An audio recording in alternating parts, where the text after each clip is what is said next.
even higher. There's not much space to go. But I think that working together, we can not only better the citizens of Israel and Germany, but I think we can better the world and our immediate neighborhood, the Middle East. So we discussed that, and we are ready to seize the future together. This will help peace. We are at the point where we believe that peace opportunities are at hand. The Iran axis has been battered. It was the major engine of disruption in the negative sense, of terrorism, of extremism and fanaticism, and it's definitely been relegated to a back seat. So now opportunities for peace are there. We tend to exploit them. I'm going to discuss them with President Trump when I meet him later on this month, but we discuss them as well. And we discuss, of course, how to bring an end to the Hamas rule in Gaza, because that's an essential part of ensuring a different future for Gaza and a different future for us facing Gaza. We finished the first part, as you know, phase one. We're almost there. We have one more hostage deceased, Hani Gvili, a hero of Israel, to return here. And then we very shortly expect to move into the second phase, which is more difficult, or equally difficult. I would say more difficult because nobody believed that with our combined action, Israel's military action in Gaza City and President Trump's effective diplomatic action in bringing the Arab and Muslim world to press Hamas to give up the hostages, nobody believed that we would achieve it, but we did. And now we have a second phase, no less daunting, and that is to achieve the disarmament of Hamas and the demilitarization of Gaza. And as I mentioned to the Chancellor, there's a third phase, and that is to de-radicalize Gaza, something that also people believed was impossible. But it was done in Germany. It was done in Japan. It's done in the Gulf states. It can be done in Gaza too. But of course, Hamas has to be dismantled. These are challenges in front of us, but we do not shirk from them. We think we have great opportunities. I think Israel, the people of Israel, the soldiers of Israel, have demonstrated amazing resilience and amazing courage. We have fought a seven-front war against malign forces led by Iran that are openly committed to annihilate us. This 8 decades after the Holocaust, an openly declared attempt to annihilate the Jewish state. Imagine that you had an openly declared attempt to annihilate Germany, or an openly declared attempt to annihilate France, or Austria, or any other country. Israel, faced with that, obviously mustered its resources and fought a just war with just means. We are undergoing vilification on a historic scale for the last 80 years, but not for the Jewish people. We've been maligned through centuries. In the Middle Ages, in Germany and throughout medieval Europe, we were accused of poisoning the wells, of slaughtering Christian children to use their blood to bake Passover matzahs. We were carrying vermin. These were the accusations that were always preceded the actual annihilation that followed. And Jews were attacked. They suffered pogroms. They suffered expulsions, and they suffered wholesale massacres from a very large swath, from Spain to Ukraine. Enormous vilifications, enormous attacks, culminating in the greatest massacre of them all, the Holocaust. What has happened since? We thought, some thought, actually I didn't, but some thought, that anti-Semitism was gone. It's not gone.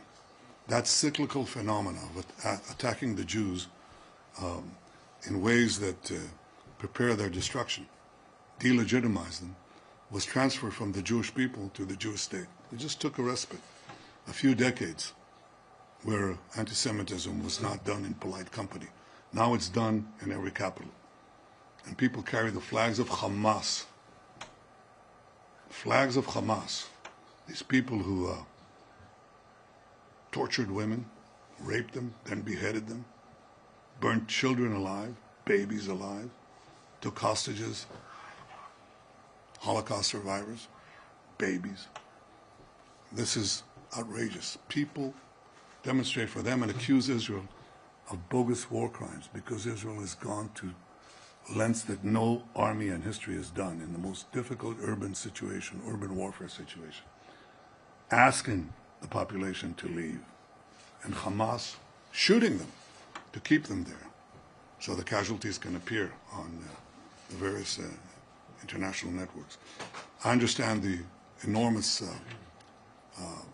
effect this has on the publics in Germany and Europe and to some extent America. But I will tell you, as I told the Chancellor, there's one big difference. We may not be able to control that, but we have changed Jewish history in the sense that those who vilify us can no longer annihilate us. Because when they come to do that, as they did on October 7th, we roll them back.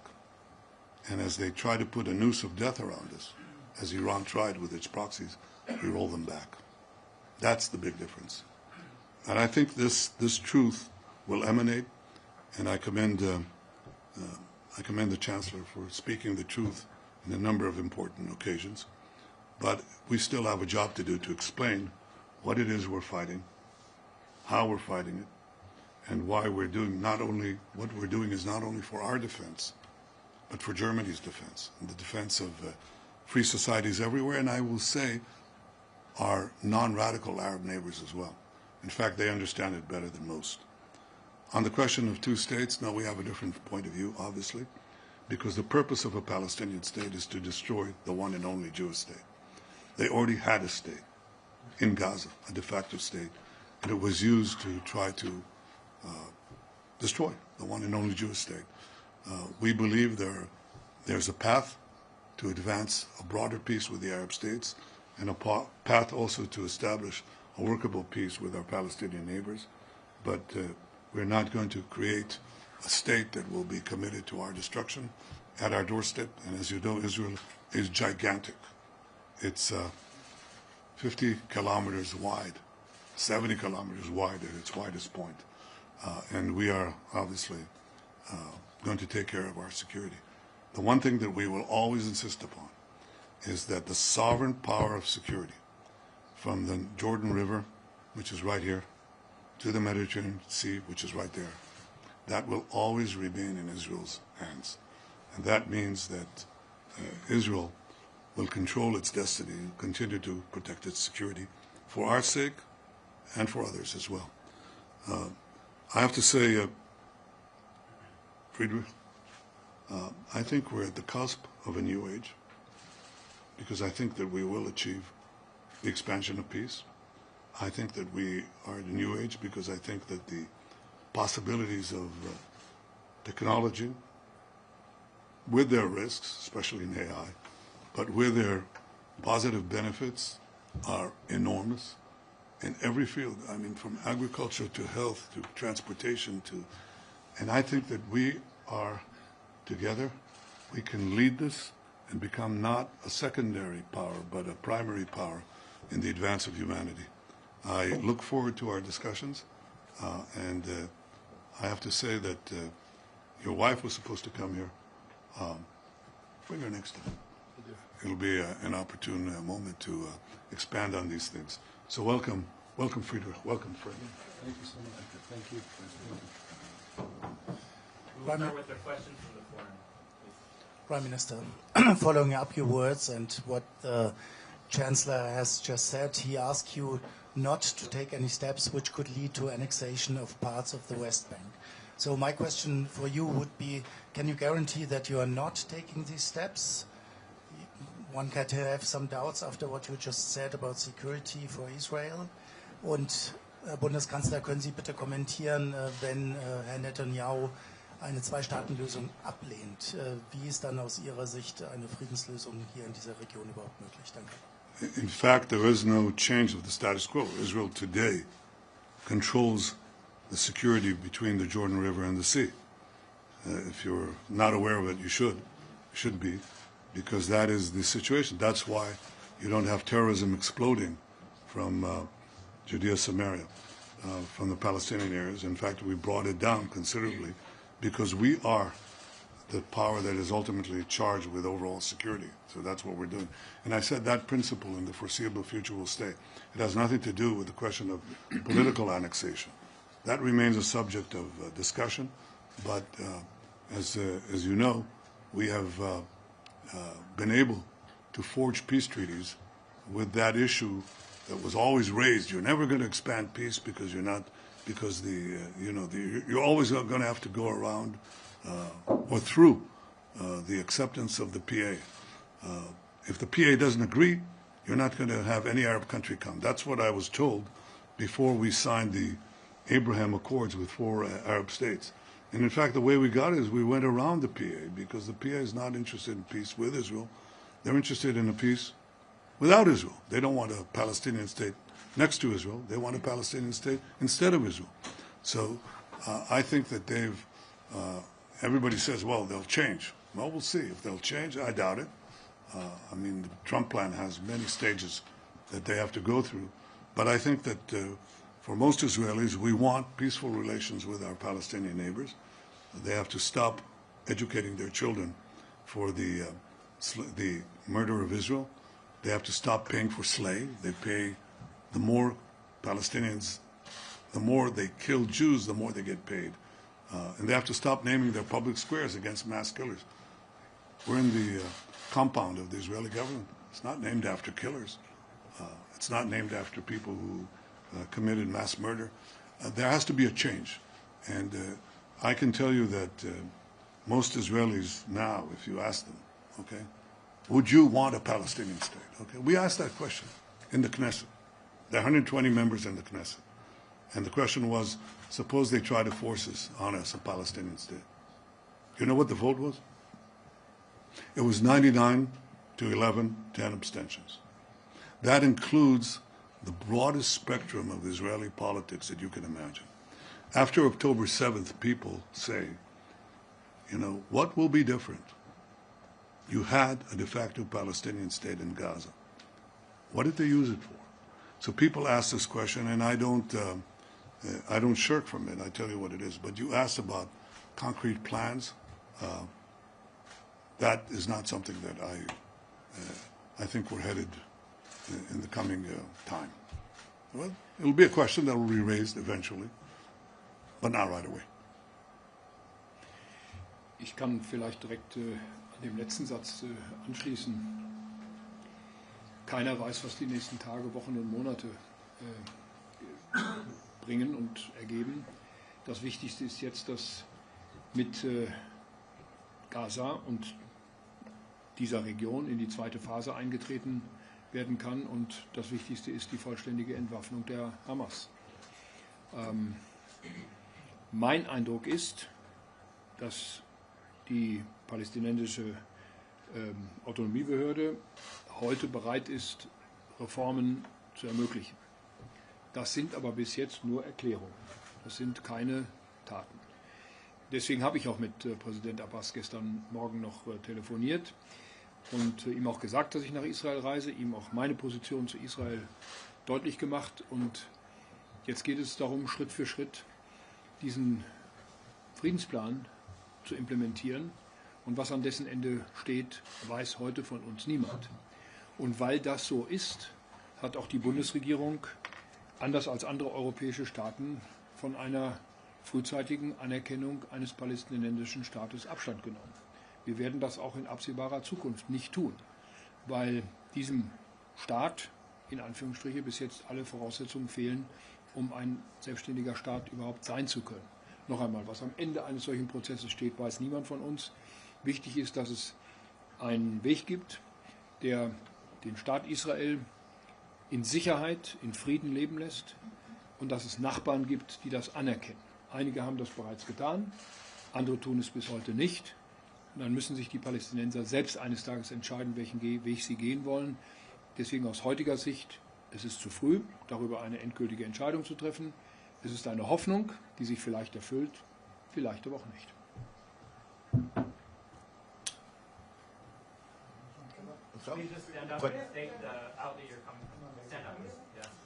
Prime Minister Netanyahu, the framework to end the war in Gaza. Tamir Morag, Channel 14. The framework to end the war in Gaza allowed Hamas 72 hours to release all the hostages, alive and dead. We are now almost 72 days past this deadline. How much longer are you going to allow Hamas? Is there a deadline to move forward to the second phase that includes disarming Hamas?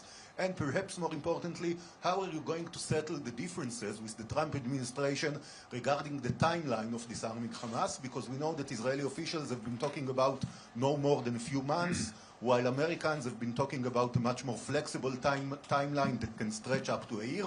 And the question to the Chancellor, please, given the terrible history of Germany and the Jewish people, can you make a commitment that at least during your tenure we will not see any more arms embargo by Germany against the Jewish state?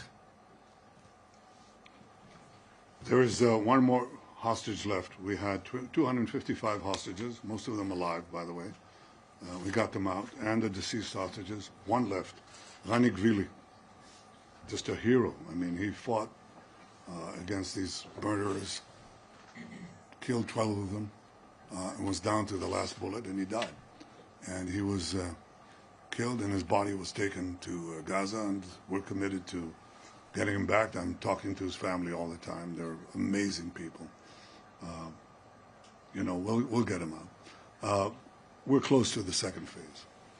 And I think that you asked pertinent questions about what will be the timeline, what are the forces that are coming in, will we have the international forces? If not, what are the alternatives? These are all topics that are being discussed, but I haven't seen yet a clear delineation of what you say is the American position, which is contrary to our position. In fact, that's exactly what I'm going to talk to President Trump about. In the meantime, as I said, while humanitarian aid is there, it's flowing, it's not a problem, there is a problem that is there, and that is Hamas violations, including yesterday.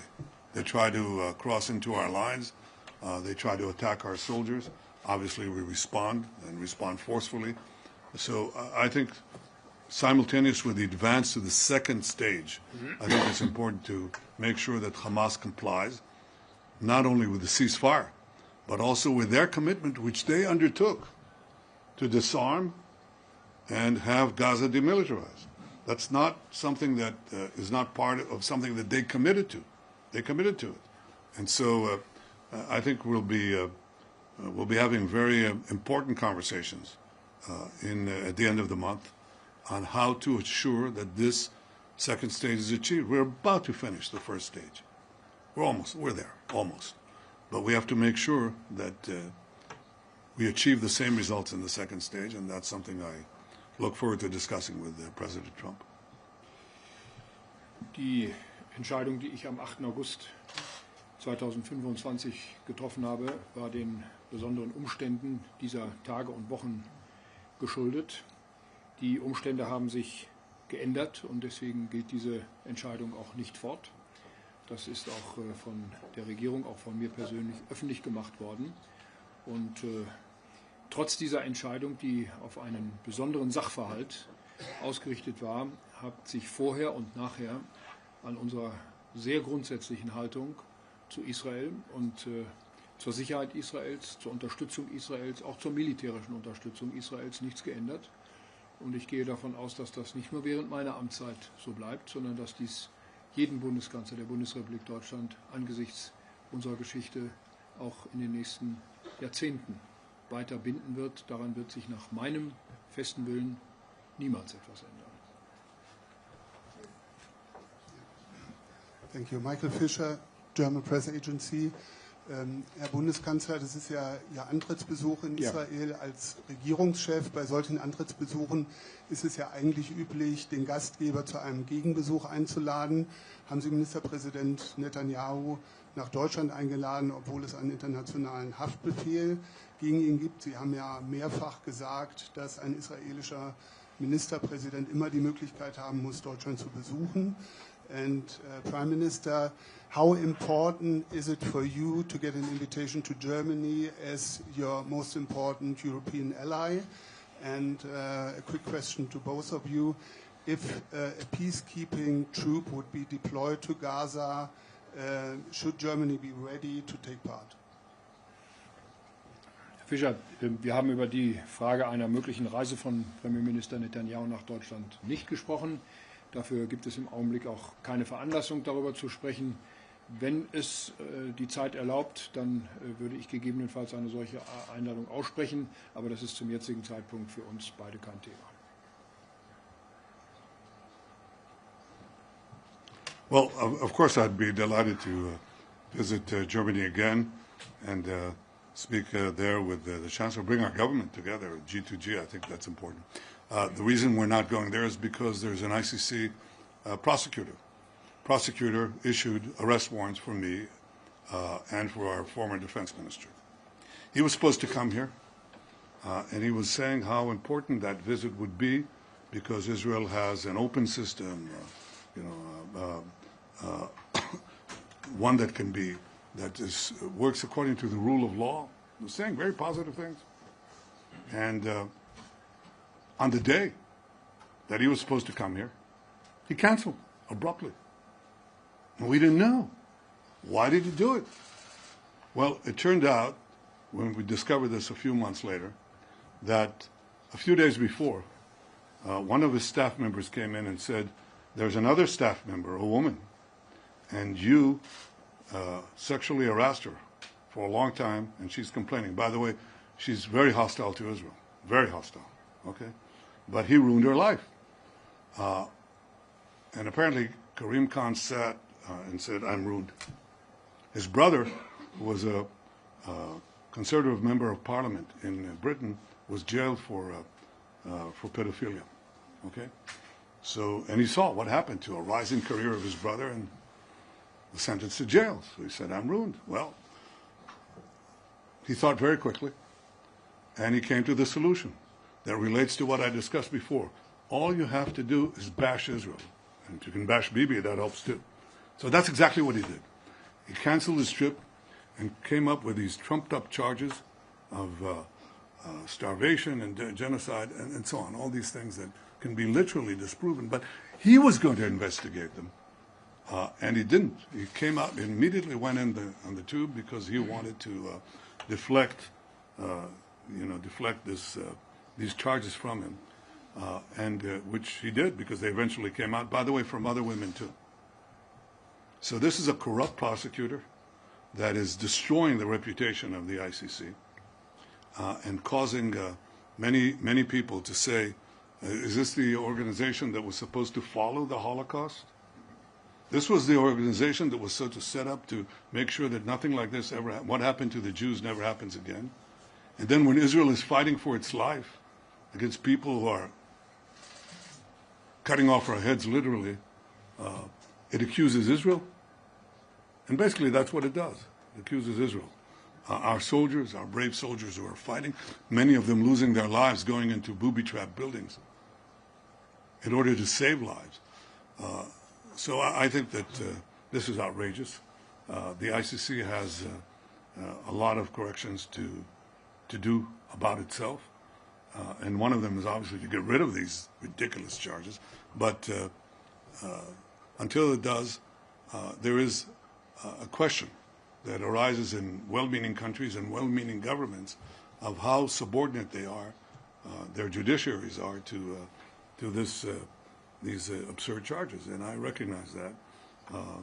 But I guess that since we're overcoming so many things and doing the impossible, this is in the realm of the possible, and probably sooner than you think. Sorry, one last question. Anna Balsky, newspaper. Mr. Chancellor, does Germany oppose the European Commission's proposal to suspend parts of the trade and cooperation agreement with Israel? Thank you very much, sir. Ja. Vielleicht kann ich in dem Zusammenhang gleich die zweite Frage von Herrn Fischer noch mitbeantworten. Wir sind bereits engagiert in der zivil-militärischen Zusammenarbeit.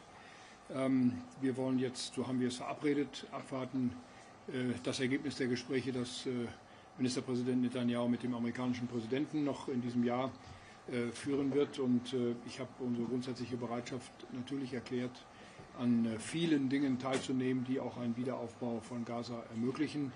Wir wollen das Gespräch darüber fortsetzen, sobald klar ist, zu welchem Einsatz auch die amerikanische Regierung bereit ist, denn Phase 2 muss jetzt kommen und dann muss Phase 3 ebenfalls in den Blick genommen werden. Welchen Beitrag wir dazu leisten können, würden wir auch danach entscheiden. Wir haben nach meinem gegenwärtigen Kenntnisstand eine Entscheidung über Sanktionen gegen Israel oder andere nicht auf der Tagesordnung des Europäischen Rates.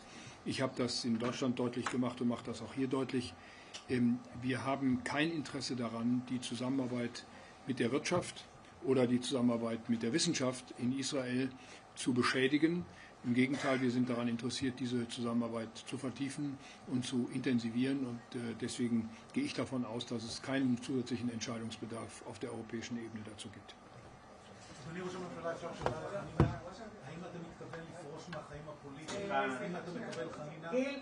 No. And the last thing that I would say, they're very eager. They're very concerned with my future. They want to. They want to make sure that. How shall I say this? They're concerned with my future. Well, so are the voters, and they'll decide, obviously. But we have big tasks to do, including with Germany, in historic cooperation that will actually will, in many ways, tower over our previous cooperation, which was quite amazing. But that's not surprising because, as you can see, Chancellor Merz is a towering figure. Thank you. Thank you very much. Thank you. Saudi Arabia before the election.